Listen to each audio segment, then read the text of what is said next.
السلام عليكم طلبة، كي دايرين؟ صافا مزيانين بخير. اليوم ان شاء الله احنا مازالين في تتمة سلسلة امتحانات ديالنا، وفي هذا الفيديو هذا غادي نخدمو كونترول بيو انرجيتيك اس في اي اس 4 2015 نورمال. حنا كنا ديجا في الفيديو اللي قبل من هذا خدمنا كونترول 2015 بالنسبة لنا الراتراباج، واليوم ان شاء الله غادي نخدمو النورمال. اذا بالنسبه لصيغه الامتحان اللي تحط بها كذلك تحط في دو بارتي، يعني عندنا كيستيون 1 كيتعلقنا بارتي ميتابوليك، كيستيون 2 كيتعلقنا بارتي بيو انرجيتيك.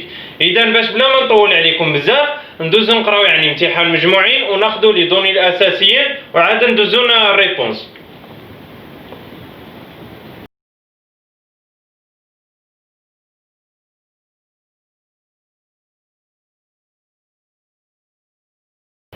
دونك بالنسبه للبروميير كيستيون كيف ما كتلاحظوا انه كينتمي لنا البارتي ميتابوليك، واللي كيقول لي بيريفات برودوي فينال دو لا glycolyse suit des voies métaboliques différentes selon la nature de l'organisme et des conditions métaboliques.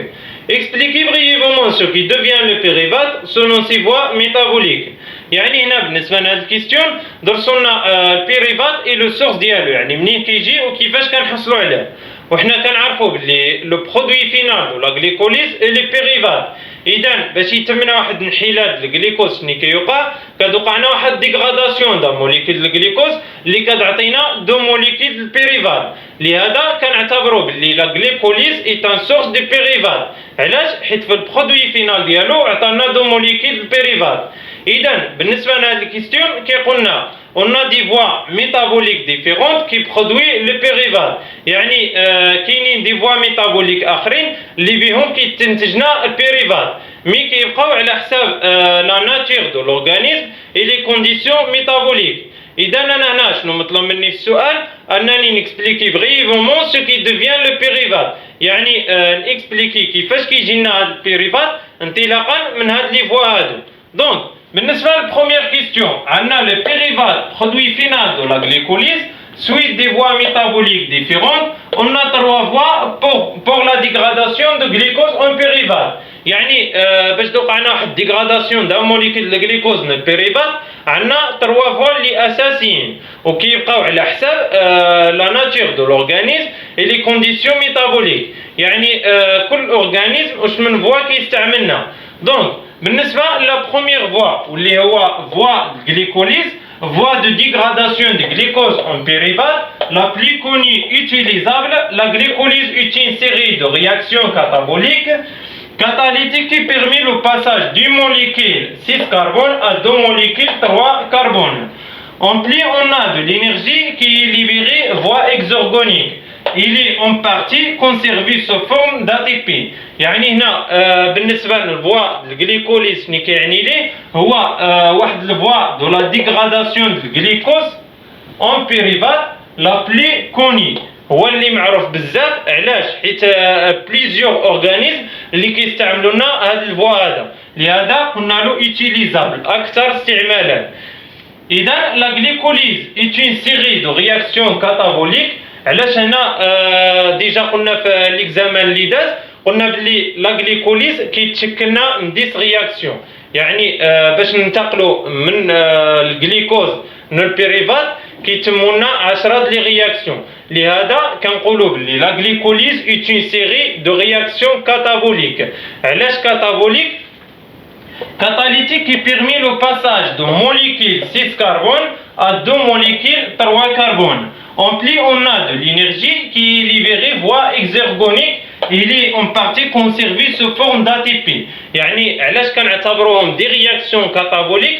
حيت كيسمحوا لنا بالباساج واحد الموليكيل 6 كربون اللي هو الجليكوز كيتشكل لنا من 6 ذرات ديال الكربون ندو موليكيل 3 كربون، يعني بيريفات كيتشكل لنا من 3 كربون. وكذلك كيسمح لنا بالليبيراسيون ديال الانرجي في الفوا الاكزرغونيك واللي كتكون على شكل ATP. لهذا كنعتبروا بلي الجليكوليز est une série de réactions cataboliques. Et بالنسبه للرياكسيون جلوبال ديالو عندنا الجليكوز بلس 2 ADP بلس 2 PE بلس 2 NADH بلس كتعطينا دو موليكيول بيريفات دو اتي بي دو ان ا دي اش دو. هذه هي يعني لا رياكسيون جلوبال بالنسبه للغليكوليز. يعني باش ننتقلوا من واحد الموليكيول الجليكوز ندو موليكيول دو بيريفات، يعني لا ديغراداسيون دو جليكوز اون بيريفات. اذا بالنسبه للجليكوليز الفوا ديال الجليكوليز هادو هما يعني لي دوني ديالو لي كاركتير ديالو. ودابا ندوزو لا دوزيام فوا اللي هو فوا أنتوني دودوروف.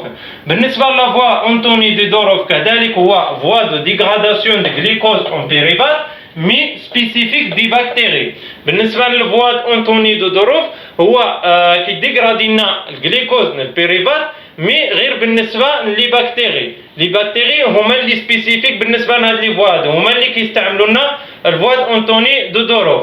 اي الرياكسيون جلوبال ديالو عندنا الجليكوز كذلك كيعطينا دو بيريفات مي لي برودوي اللي كينتجنا معاه هما واحد ان ا دي اش دو اي واحد ان ا دي بي اش دو اي واحد ا تي بي. والفرق ما بين ان ا دي اش دو اي ان ا دي بي اش دو هذه كتكون فوسفوريلي، لهذا كنزيدو معها واحد الموليكيول الفوسفات. اذا قلنا هذا هو الفوا الثاني واللي هو أنتوني دودوروف كيكون سبيسيفيك بالنسبه لي باكتيري كينتجنا دو بيريفات اي واحد الموليكيول ا تي بي واحد الموليكيول ان ا دي اش دو اي ان ا دي بي اش دو. وكيبقى لنا الفوا الثالث واللي هو فوا سكوندير واللي هو فوا البونتوز فوسفات. بالنسبه لفوا البونتوز فوسفات هو ايتان فوا سكوندير اللي كوم دو لا فوا دو لا غليكوليز. كيكون يعني متشابه تقريبا بالنسبه للفوا دو غليكوليز مي كيكون سكوندير. وعلاش قلنا علاه باللي هو واحد الفوا سكوندير؟ حيتاش كينتجنا دي برودوي سكوندير بالنسبه لي زورغانيزم. يعني كينتجنا ديك لي برودوي يعني ماشي ثنائيين كندونايدا، يعني دي برودوي ثنائيين اللي كيستعملوا لي زورغانيزم. لهذا قلنا بالنسبه لا فوا بونتوز فوسفات ايتان فوا سكوندير. اي بالنسبه للرياكسيون جلوبال ديالو عندنا الجليكوز بليس 6 ان ا دي بي كيعطينا غليسيرالديهيد 3 فوسفات بليس ان ا دي اش 2 ان ا دي بي اش 2 بليس 3 سي او 2. وبالنسبه يعني للكاركتير اللي كيتميز بها هذا الفوا هذا هو انه كينتجنا 6 ان ا دي بي اش 2، يعني كتكون فوسفورولي 6 هاد الموليكيول كيكونوا فوسفورولي. هذا هو الفوا البونتوز فوسفات واللي كيكون يعني سكوندير. اذا هادو هما لي 3 فوا اللي اساسيين اللي كيتم بهم الانتاج البيريفات وكيبقاو على حساب لا ناتير دو لورغانيزم. كل اورغانيزم واش من فوا كيستعملنا وكذلك على حساب لي ميكانيزم ميتابوليك. وهنا يعني هادو هما لي كاركتيرستيك د كل فوا. ودابا ندوزو لنا الدوزيام كيستيون اللي كيتعلقنا بيو انرجيتي. اذا بالنسبه لا دوزيام كيستيون واللي كيتعلقنا بالبارتي الثانيه عطاونا فيها واحد الرياكسيون جلوبال واللي هي الا تي بي زائد الجليتامات زائد ان اش 3 واللي كتعطينا الا دي بي زائد بي اي زائد الجليتامين. كذلك هنا عطاونا دلتا جي بالنسبه للرياكسيون جلوبال واللي كتساوي لنا ناقص 16.3 كيلو جول باغ مول. وقالوا لنا باللي سيت رياكسيون اي لا سوم دو دو رياكسيون كومبوسونت l'une exorgonique et l'autre endorgonique. يعني هاد الرياكسيون جلوبال ديالي كتكون لي من دو رياكسيون، الاولى اكزورغونيك الثانيه اندورغونيك. اذا بالنسبه لا بروميير كيستيون كيقول écrire les deux réactions composantes. يعني بالنسبه لا كيستيون بوتي ا كيطلب مني انني نحدد لي دو دومي رياكسيون اللي كتشكل منهم هاد الرياكسيون جلوبال. اذا les deux réactions composantes, la première on a ATP اللي كتعطينا ADP زائد PE. وباش نحدد انا les deux demi réactions ديالي دائما كنرجع للرياكسيون جلوبال وكنلاحظ ما بين لي رياكتون وكنقارنهم مع لي برودوي اللي كيعطيوني. بحال مثلا عندي الATP كتعطي لي الADP زائد PE. اذا هذه لا بروميير دومي رياكسيون ديالي اللي هي ATP كتعطي لي الADP زائد PE. شنو كيبقى لي؟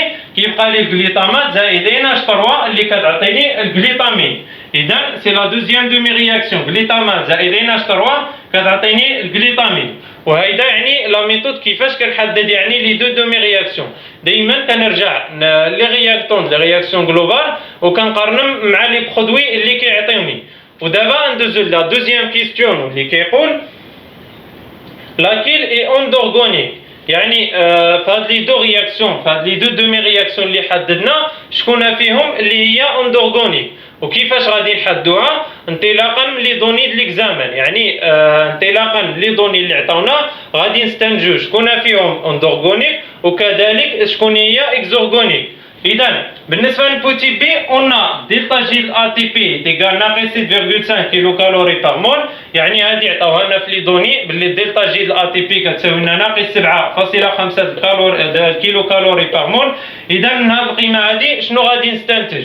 دونك دلتا جي الأ تي بي بلي بوتيكو زيرو، الوغ لا رياكسيون سبونطاني اي اكزورغونيك. يعني احنا ديجا شفنا في الكور قلنا باللي ملي كتكون عندنا الدلتا جي صغيره من صفر ديريكتومون كنقولوا باللي لا رياكسيون سبونطاني اي اكزورغونيك. اذا هنا حددنا واحد الرياكسيون، يعني بالنسبه للرياكسيون ديال اي تي بي اي سبونطاني اي اكزورغونيك. اذا شنو غادي نستنتج؟ دونك لا دوزيام رياكسيون دو لا glutamate n'est pas spontanée et endorgonique.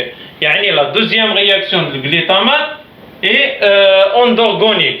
بالنسبة للسؤال بوتي بي قالوا لنا حدوا شكون هي فيهم اندورغونيك، لهذا كنستنتجوا من خلال هاد لي دوني باللي لا دوزيام رياكسيون ديال الجليتامات هي لا رياكسيون اندورغونيك، اي بالنسبة للأ تي بي اي ان رياكسيون اكزورغونيك وانطلاقا من دلتا جي، يعني صغيرة من صفر او لا كبيرة من صفر. هيدا باش كنحددوا يعني شمن رياكسيون اكزورغونيك وشكون هي اندورغونيك. هذا بالنسبة لكيستيون بوتي بي. ودابا ندوزو لكيستيون بوتي سي واللي كيقول كالكول دلتا جي دو لا رياكسيون اندورغونيك. يعني مادام حددنا الرياكسيون في بوتي بي يعني الاندورغونيك غادي نحسبوا لها الدلتا جي ديالها، وباش نحسبوا الدلتا جي عاو كذلك كنمشيو على حساب لي دوني د ليكزامان. حنا قلنا يعني عندنا 3 غولاسيون ديال دلتا جي اللي عندها علاقه ببوتونسييل دلتا او اللي عندها علاقه بالكا ايكيليبر، وكذلك اللي كنجمعوا لي دلتا جي اللي كتعطينا في ليكزامان. هنا باش غادي نحسب دلتا جي ديالي غادي نمشي على حساب لي دوني. انا كا ايكيليبر ما عطاوهاليش، اذا ما غاديش نستعمل ديك الغولاسيون. حتى لينيرجي بوتونسييل ما عطاوهاليش، كذلك ما غنستعملش الغولاسيون، غادي تبقى لي الثالثه. اذا بالنسبه للبوتي سي الكالكول دلتا جي دو لا رياكسيون اندورغونيك بالنسبه للجليتامات قلنا دلتا جي جلوبال الرياكسيون جلوبال كتساوي لنا دلتا جي الأ تي بي زائد دلتا جي الجليتامات. اذا انا شمن دلتا جي خصني نحسب هذه اللي كنبحث عليها. اذا هنا عطاونا دلتا جي جلوبال يعني الرياكسيون جلوبال اللي هي هذه ناقص 16.3 كيلو جول، اي الدلتا جي الأ تي بي كذلك عطاوها لي في لي دوني اللي هي ناقص 7. شنو غادي تساوي لي الدلتا جي الجليتامات؟ كناخذ هاد دلتا جي الأ تي بي وكنحولها لعند دلتا جي الجلوبال، كترجع لي دلتا جي الجليتامات كتساوي لي دلتا جي الجلوبال ناقص دلتا جي الأ تي بي، واللي كتساوي لي ناقص 3.89 ناقص 7.5. هنا علاش خدينا دلتا جي جلوبال 3.89؟ اذا لاحظتوا باللي هنا عطاونا الدلتا جي جلوبال كتساوي ناقص 16.3 ديال كيلو جول باغ مول، وفي الدلتا جي الأ تي بي عطاونا ناقص 7.5 ديال كيلو كالوري. لهذا لي زينيتي ضروري تردوا معاهم البال، يعني خصنا نخدموا في نفس الوحده. لهذا كنحولوا الدلتا جي الجلوبال من الكيلو جول للكيلو كالوري كنقسموها على 4.18، يعني ناقص 16.3 الكيلو جول باش نحولوها للكيلو كالوري كترجعنا ناقص 3.89 الكيلو كالوري، انطلاقا اننا كنقسموها على 4.18. اي دونك دلتا جي الجليتامات ديالنا شنو غادي تساوي لنا؟ غادي تساوي لنا 3.61.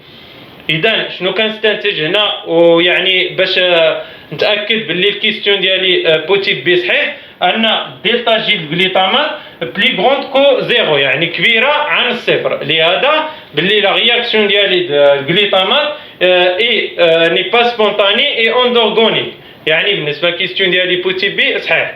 اذا دابا هذه هي الدلتا جي الجليتامات كيفاش كنحسبوها، هذه الغولاسيون اللي كنستعملوهم، وكذلك بالنسبه لي كيستيون اخرين. ودابا ندوزو لا ديرنيير كيستيون في هذا ليكزام. اذا بالنسبه لا كيستيون بوتيت ديو اللي هو اخر كيستيون في هذا ليكزامان كيطلب منك تحدد لي كونديسيون تhermodynamiques nécessaires pour qu'une réaction endorgonique، يعني تعطيه لي كونديسيون تhermodynamiques اللي كيتعلقوا لنا بلي رياكسيون اندورغونيك. اذا عندنا اول حاجه لا فارياسيون دو لينيرجي ليبر ستاندار اي نيجاتيف، يعني الدلتا جي ديالنا كتكون دائما صغيره من الصفر، لهذا لا فارياسيون دو لينيرجي ليبر ستاندار كتكون نيجاتيف. Et la deuxième, la transformation n'est pas spontanée. دائما في les réactions endorgoniques كتكون la transformation ديالنا اللي كتواجد فيها كتكون n'est pas spontanée، العكس de l'endorgonique. Et le troisième, il ne peut avoir lieu que si l'on fournit de l'énergie au système. يعني في بعض الأحيان ما كيتمش الفورني د الانرجي في السيستم. إذا هادو هما لي تروا كونديسيون تيرموديناميك اللي كيتعلقوا لنا ب لي رياكسيون اندورغونيك. وحتى لنا الشباب كنكونوا وصلنا لنهاية ليكزامان ديالنا، وكنتمنى يكون هادشي هذا مفهوم. وحتى إذا كان شي إشكال ولا شي حاجة ما واضحاش مزيان بإمكانكم تنزلوها في لي كومونتير وإن شاء الله نجاوبكم عليها. والله يوفقهم والله يعاون الجميع، وما نساوش ديروا ابوني جيم القناه، وشكرا على الدعم ديالكم والله يعاون.